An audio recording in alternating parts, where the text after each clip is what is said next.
Hello student, myself is Dr. S.V.K. Khairnar, Associate Professor and Head, Department of Botany, MEP Samaj S.V.K.T College, Devalali Camp. Students, we are learning the different topics from the subject morphology and anatomy by means of a video series. Now today also we are going to learn a new topic, that is a study of Floral Whorl Androecium.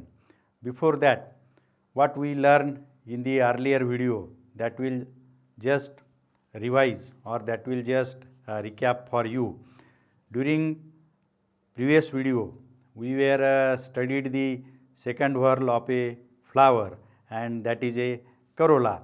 Under that study of second whorl, we studied the what is meant by corolla, what is a nature of corolla. Under nature we saw polypetalous, gamopetalous corolla. Then we saw the forms of corolla. Under forms we have studied different forms of polypetalous corolla, different forms of gamopetalous corolla, and we also studied the function of corolla. And apart from corolla, when we are unable to distinguish calyx and corolla, so that time that single whorl is present and that is treated as a perianth.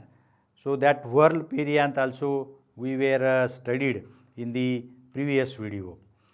Our today's session agenda is study of next whorl of flower, and that next whorl of flower is a Androecium. The Androecium is a third whorl of flower from outside to inside. Our today's session agenda includes, we have to study the structure of Androecium. We also have to study the fixation of anther in the Androecium or in a stamen. We also have to study cohesion of stamens, adhesion of stamens, and lastly we have to study or see a function of Androecium. This is what our today's session agenda. What are the learning objectives of studying this third whorl of flower, Androecium? The learning objectives behind to study this third whorl of flower, that is, we have to get understood the structure of Androecium. We also have to see what kind of fixations are occurs in a anthers with their other parts. We also have to see the union of Androecium with the other Androecium as a cohesion of Androecium. We also have to see the union of Androecium with the other floral whorl, that is corolla and gynoecium, that is what called as a adhesion of stamens. And lastly, our learning objectives behind studying this whorl, what is a function of Androecium. These are the different learning objectives of our today's topic. First of all, as per our learning objectives and our session agenda, we will see the structure of Androecium. First, we will see what is meant by Androecium in a flower. Androecium is a third whorl of flower from outside to inside, and that is present inside to the corolla or at the inner side of corolla. This third whorl of flower, it is called as a essential whorl because this whorl can take part in the process of reproduction.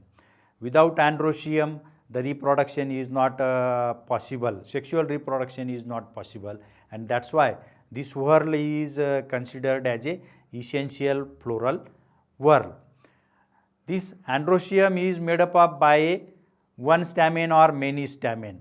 Collectively we can call the male reproductive structure or this whorl of flower as a Androecium, and in the Androecium the stamens are present. So in a Androecium there may be presence of single stamen or there may be presence of many stamen, and this stamen or this whorl is considered as a male reproductive organ of flower, because at the time of reproduction this particular whorl, Androecium or stamens or produces the male gametophyte or male reproductive structure. Now we will see what is a structure of stamen that are present in a Androecium whorl. If you will see, each typical stamen has a slender flexible stalk, and that slender flexible stalk is known as a filament. So this filament supports the anthers at a tip and connects the anthers to the basal portion, or connect the anthers to the filament, or hold the anthers at a tip of the filament. Anther attaches to filament with the help of connective, because each stamen has a two anther lobes, and two anther lobes are adhere or hold together by means of a mass of cells, and that mass of cell is called as a connective. These connectives are nothing but a mass of tissue or cell. Anther lobes, there are two anther lobes, but each anther lobe has a two pollen sacs, and that two pollen sacs you will came to know, or you will see after taking a transverse section of anther lobe. You can see the image. In the image there is a typical stamen, that typical stamen showing the anther and elongated slender structure, that is called as a filament. The two anther lobes are adhered together by means of a mass of cell. In the right side figure you can see the transverse section of the anther lobes. After taking the transverse section of anther lobe, you can see the four chamber, and each anther lobe possesses a two chamber or two pollen sacs, and that is why we can call the anther lobe is what a tetrasporangiate, because of the presence of four pollen chambers in the anther lobes. Now we want to see the fixation of anthers. We already studied the typical parts of a stamen. The main part of stamen is anther lobe, and that remain attached to the filament. What way the anther lobes are remain attached to the filament, that is what considered as a fixation of anthers. The fixation of anthers is nothing but a attachment of filament to the anther lobe, and there are different kinds of attachment we can see with concern to variety of flower. Basically there are four main types of attachments are there, and that are as follows. The basifix attachment. In the basifix attachment, the filament is attached to the anther at its base. You can see the first figure in the image. The anther lobes are there, and they are attached. The filament is attached to their base, and this kind of attachment of filament to the anther lobes, this is called as a basifix attachment. Then second kind of attachment, that is called as a adnate attachment. In this type of fixation, the filament is run through the whole length of anther lobes and from base to apex. You can see this second figure in the image. The filament is passed throughout the entire length of anther lobes. It means two anther lobes are completely passed by a filament at the time of their attachment, and this kind of attachment is called as a adnate attachment. The third attachment or third kind of fixation of anthers to the filament is called as a dorsifix fixation or dorsifix attachment. In this kind, the filament is attached to the center to the back of anther lobe. You can see the third figure in the image. The filament is seen attached at the back of anther lobe at the center, and this kind of attachment is identified as a dorsifix attachment. Then the last fixation of anther lobes or last kind of attachment of anther lobes with a filament, that is called as a versatile attachment. So in this kind of attachment, filament is attached to the back of the anther at a single point only, and the attachment is very delicate, and that is why the anthers can swing to all direction. That may be called as a versatile nature of anther lobes.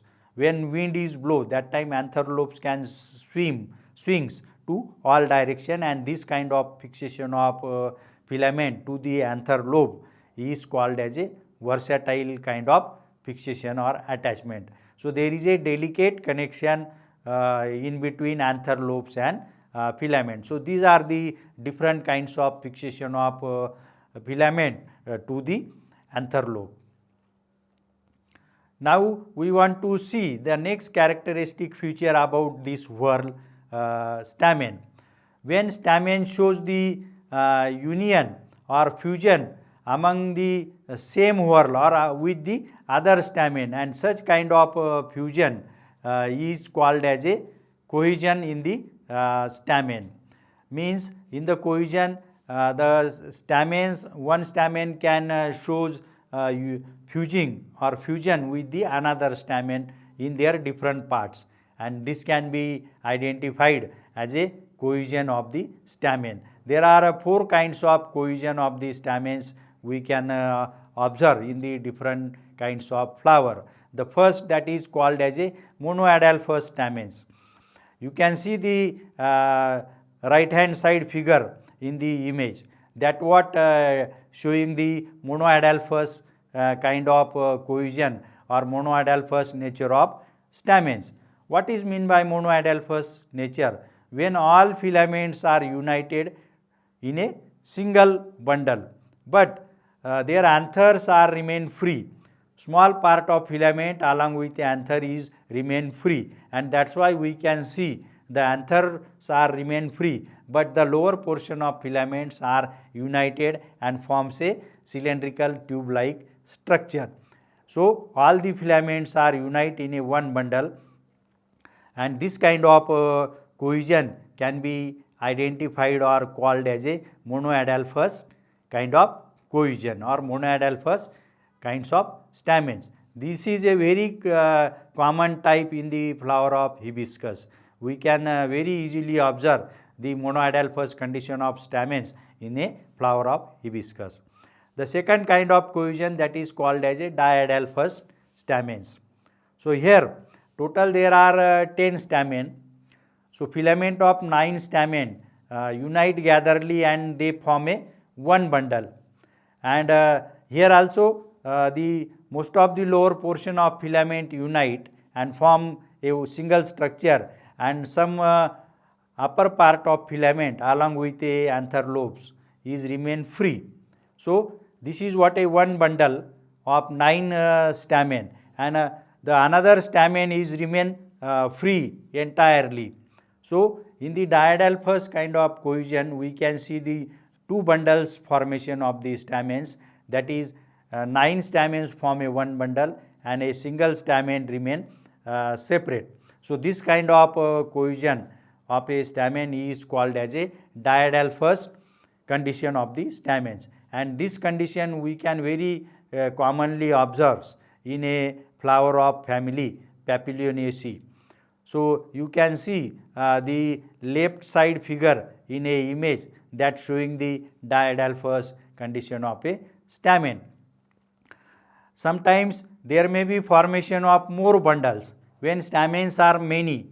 So 4 or 5 stamens filaments fuses and they form a one bundle, and like this many bundles are developed, and such kind of cohesion of the stamens or adelphi is called as a polyadelphous condition of stamen.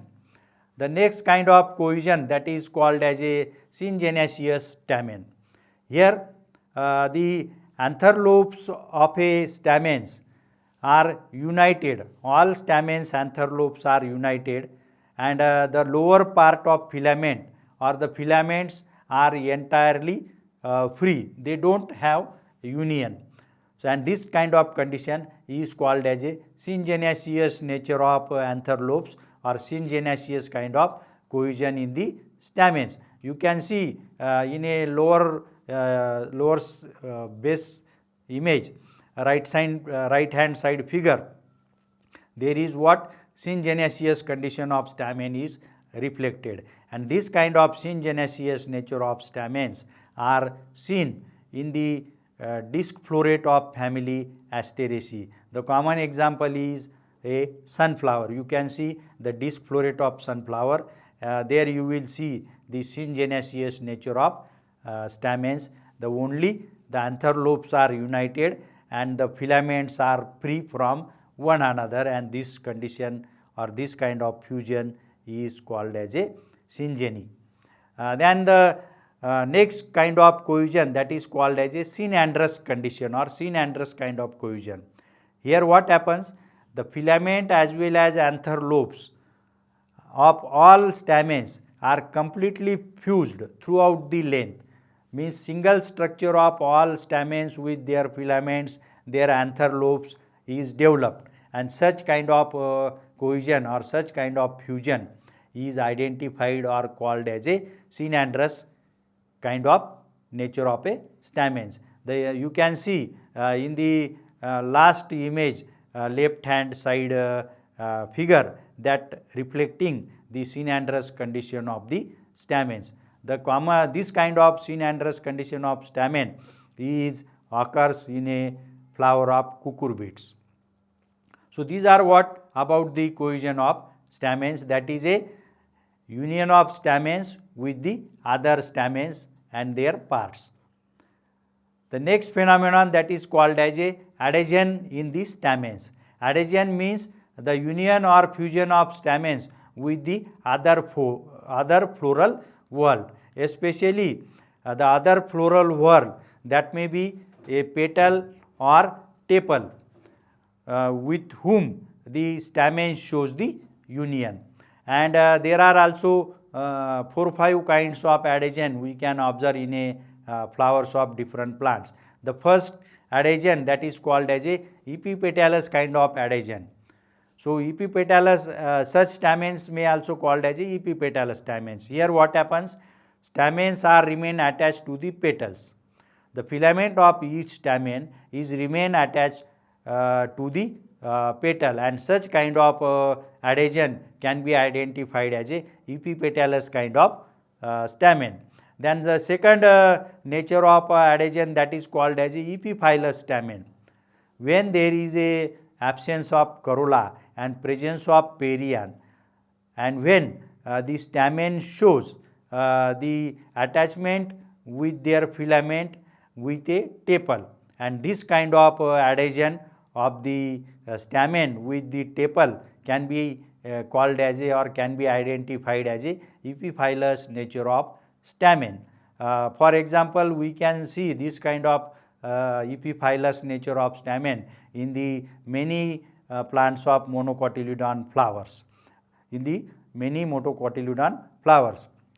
The example of first epipetalous kind of condition of stamens, that is a very common plant, Dhatura. We can very easily observe the filament of stamens remain attached with a petal.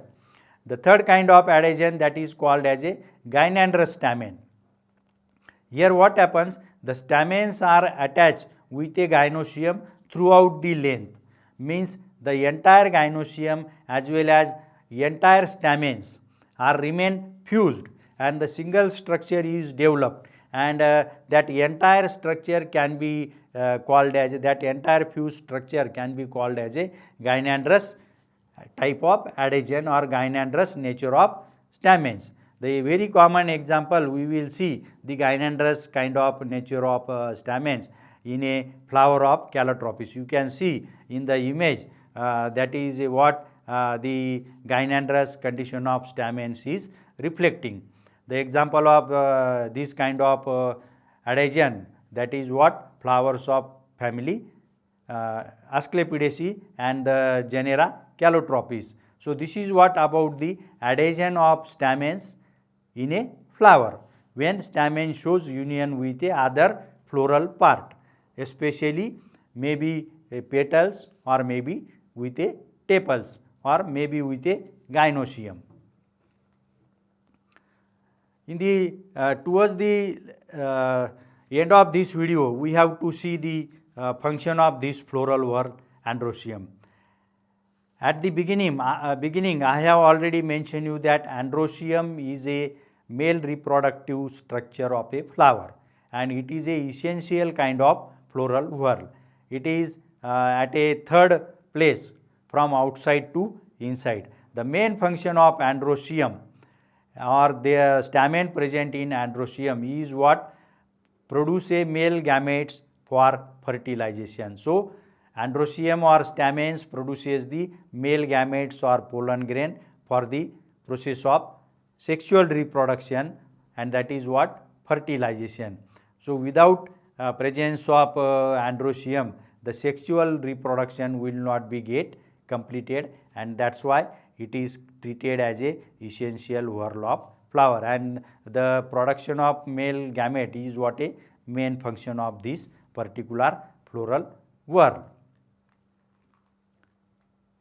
Now we will go to the end of this video. We will summarize what we learned in this video. In this video we learn the Androecium, that is what? Third essential whorl of a flower.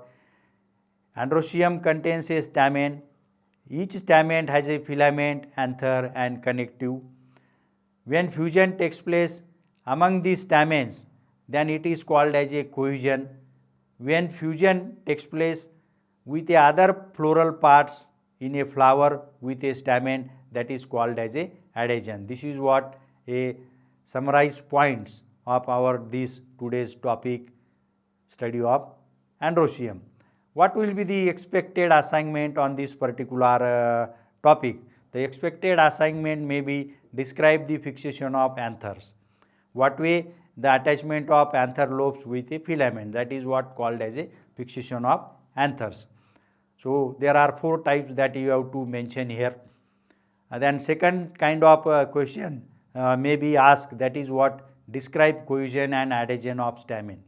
So, this also you have to describe what is meant by cohesion and what is meant by adhesion, and what are the different kinds of cohesion and adhesions are observed in a flower. So, this is what our today's topic, that is what a study of floral whorl Androecium. What we will do in the coming video, that I will reflect here as a precap. In the coming video, we will going to learn the last floral whorl, that is gynoecium. Under that floral whorl, we will see a structure of gynoecium. We will also see the types of gynoecium. We will see what are the different kinds of placentation. So, this is what about the our coming video, and what we learn in the today's video, that is a third whorl of flower, and that is what? A Androecium.